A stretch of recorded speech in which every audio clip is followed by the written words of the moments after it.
కాంగ్రెస్ పార్టీలో ఉంటుంది.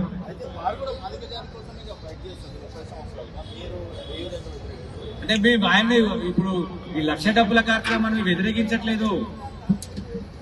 ఆ కార్యక్రమం ఇక పెట్టుకోవడంలో అర్థం లేదంటున్నాం. తెలంగాణలో లక్ష డబ్బుల కార్యక్రమం పెట్టినావు. ఆ కార్యక్రమానికి సంబంధించినటువంటి ప్రధాన ఎజెండా ఇవాళ అసెంబ్లీలో తీర్మానంగా రాబోతుంది. ఇంకా లక్ష డబ్బులు ఎక్కడ కొట్టాలి? మోడీ ముంగడ కొట్టాలి. పార్లమెంట్ లో బిల్లు పెట్టమని కొట్లాడాలి. మీ మిత్రుడు చంద్రబాబు నాయుడు గారు అమరావతిలో నువ్వు కూటమిలో ఉన్నావు కాబట్టి, కూటమి ప్రభుత్వం ఆంధ్రప్రదేశ్ లో ఉంది కాబట్టి అమరావతిలో కొట్టాలి. తెలంగాణలో అవసరం లేదు. నువ్వు విజయోత్సవ సభ పెట్టాల్సిన అవసరం లేదు. ఎందుకంటే ఇందులో నీ పాత్ర లేదు. ఎందుకంటే నువ్వు 7వ తారీఖు పెట్టి 5వ తారీఖు 4వ తారీఖే బిల్లు అయిపోయింది.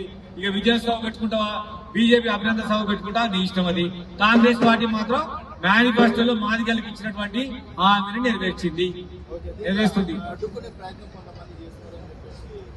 ఎక్కడ అడ్డుకునే వాళ్ళు ఎవరు అడ్డుకోలేరు. రాష్ట్ర ప్రభుత్వానికి అబ్సల్యూట్ మెజారిటీ ఉన్నది. 70 మంది పైచిలకు సభ్యులు ఉన్నాక 70 మంది చేయలేపినాక అడ్డుకునే వాళ్ళు ఎవరుంటారు? విభిన్న పార్టీలో ఎవరుంటే చర్చ జరుగుతుంది. వేరే పార్టీ వాళ్ళు ఉంటే ఆ చర్చలో పాల్గొంటారు తప్ప వాళ్ళు వ్యతిరేకంగా ఉన్నా రేపు చేతులు లేపేది కాంగ్రెస్ పార్టీలో ఉన్నటువంటి గెలిచిన 70 మంది శాసనసభ సభ్యులు అన్ని పార్టీలు కూడా మద్దతు తెలిపినాక వ్యతిరేకించే వాళ్ళు ఎవరున్నారు ఇక్కడ? కాబట్టి బిల్లు ఖచ్చితంగా ఎవరు వ్యతిరేకించినా బిల్లు అయిపోతుంది. అంటే బాగా న్యాయం జరుగుతుంది మాదిగలకి.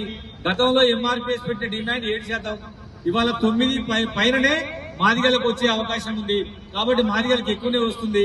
మా జనాభా ప్రకారం కన్నా వస్తుంది. కాబట్టి రేవంత్ రెడ్డి గారు ఇచ్చిన మాట నిలుపుకున్నందుకు ధన్యవాదాలు. అంటే గతంలో అన్ని పార్టీలు కేసీఆర్ ముఖ్యమంత్రి ఉన్నప్పుడు 27% ఉన్నటువంటి బీసీ బిల్లును 18% చేసిన కేసీఆర్. ఇవాళ రేవంత్ రెడ్డి గారి నాయకత్వంలో ఉన్నటువంటి కాంగ్రెస్ పార్టీ ఉల్లగరణ చేసి 42% ఇవాళ బీసీకి ఇవ్వాలని నిశ్చయించుకున్నది. డబల్ పెంచింది వాళ్ళ బీసీలో కూడా. ఆ 42% కనుక ఇచ్చినట్లయితే బీసీల జీవితాల్లో గొప్ప మలుపు, వాళ్ళకు రాజకీయ అవకాశాలు, విద్య ఉద్యోగ రాజకీయ అవకాశాలు బీసీలకు ఎక్కువ వస్తాయి.